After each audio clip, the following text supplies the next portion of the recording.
sudah paham ya? Ada pertanyaan dulu. Jadi hubungan antara air, antara roh itu seperti itu.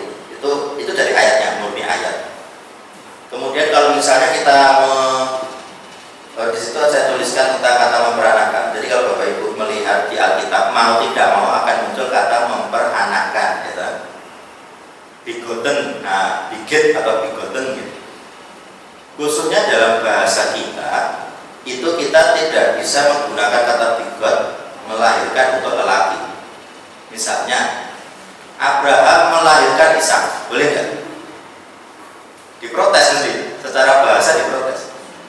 Ini Abraham kan lelaki, maksud kita diksinya menggunakan kata melahirkan, tidak akan. Makanya banyak terjemahan menggunakan kata memperanakan. Abraham memperanakan Ishak, bukan Abraham melahirkan Ishak. Tetapi di dalam bahasa Ibrani sebenarnya itu hanya satu kata. Kata lahir memperanakan itu satu kata, tetapi dalam bahasa kita tidak bisa. Makanya ini memang masalah terjemah, pergumulan para penerjemah.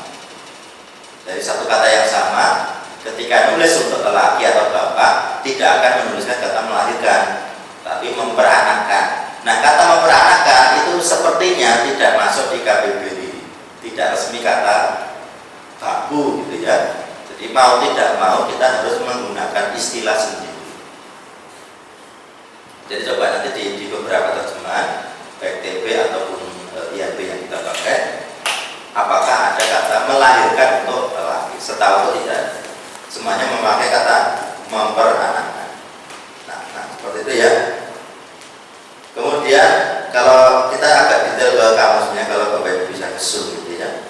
Jadi dalam kamus MEM itu yang ada 40 itu ancient name-nya itu memang ada 3 variasi. Ada kata MEM, ada kata maji, ada kata ma. Semuanya masih tanda tanya karena ya namanya yang kuno ini kan tidak ada catatannya. Jadi semuanya prediksi dan dugaan. Nah, majib itu laut. Di kata majib itu laut. Kemudian ma itu ya n itu sendiri. Kemudian ma itu kayak apa ya? How, kenapa atau bagaimana. Kemudian piktogramnya adalah water, air. Nah, jadi arti dari gini tadi itu artinya air. Kemudian meaning itu makna kata. Itu ada 3 yang ditulis di sini. Itu kayak chaos, mighty, love. Nah, mighty ini tadi terkait yang saya tanya arti dari apa itu? LSAD yang umum adalah kalau di TP ya alam maha besar gitu ya. Saya nggak tahu di INB apa ya, belum familiar di INB. Tapi sepertinya mirip-mirip gitu ya. Nah, sementara maha besar itu sebenarnya ada kata khususnya yaitu El Gibor. Gibor itu artinya kan besar. Kayak konflik. El Gibor kalau diartikan apa, El Sade diartikan apa. Nah, El Sade sudah menempati posisi makna yang El Gibor gitu. Jadi konflik. Sama-sama artinya besar gitu ya. Tetapi kalau di M-nya sendiri di situ ada kata mighty. Tetapi orang tidak tahu pasti kalau apakah M itu artinya mighty. Nah, dari mana kata mighty itu sebenarnya dari gelombang laut, chaosnya. Jadi ketika orang melihat gelombang laut, itu orang merasa takut, chaos, dianggap chaos, sesuatu yang bentuknya tidak jelas. Karena bangsa Semitik kan bukan bangsa pelaut ya, beda dengan siapa itu Filistin. Filistin itu sea people, bangsa pelaut. Kalau Semitik tidak, mereka bangsa penggembala. Mereka tidak pernah lihat laut seumur hidupnya mungkin ya.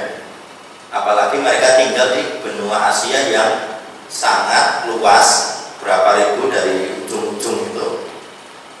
Kali mereka melihat sumur, sungai, danau. Misalnya danau Galilea ada. Kalau yang lebih ke timur ketika masih di Sumeria misalnya dia ada 4 sungai ya, Efrat dan seterusnya, itu ada lautnya. Tapi selebihnya ketika mereka pindah ke arah timur bangsa Arab itu sudah tidak ada laut. Jadi saya yakin para bapak Alkitab itu nggak pernah lihat laut. Siapa yang pernah ke laut? Abraham pernah ke laut? Saya tidak. Karena dia kalau bepergian ke laut dia kan harus bawa ternak ternak tidak akan dibawa ke laut. Makanya ketika bangsa Israel keluar dari Mesir, mereka ke laut, peti merah. Karena dalam sejarah menurut mereka, laut itu adalah mayin, chaos, mighty chaos, chaos yang mighty, kan ngeri itu, chaos yang random itu yang chaos itu kan terjemahan besar, ketidakteraturan, bencana mungkin gitu ya istilahnya yang paling dekat, bencana atau malapetaka, yang mighty, yang luar biasa.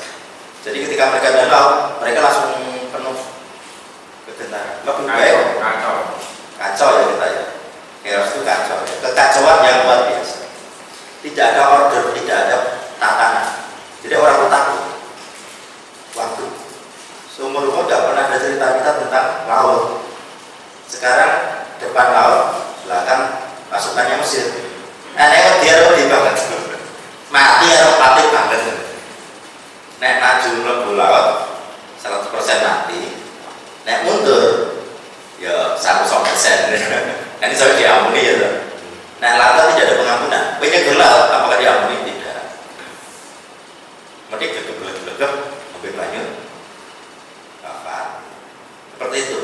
Nah, ini yang kalau kita ngerti bahasa Ibrani, Alkitab itu jadi agak hidup, ngerti background. Kenapa itu ngerti. Oke ya. Kemudian ada kata ketiga yaitu blood, darah.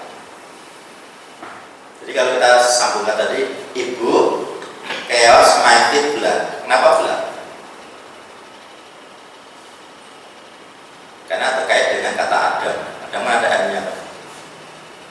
Jadi kata Adam itu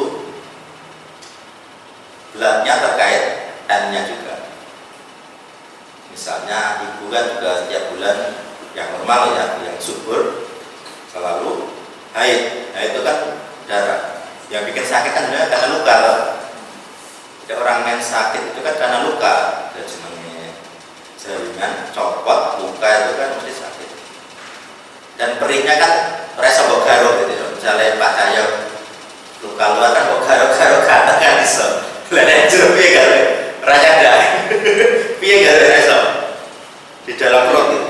Garo pas sedeng gitu ya, piye caranya? Bingung tangan dengan garo. Tapi loro.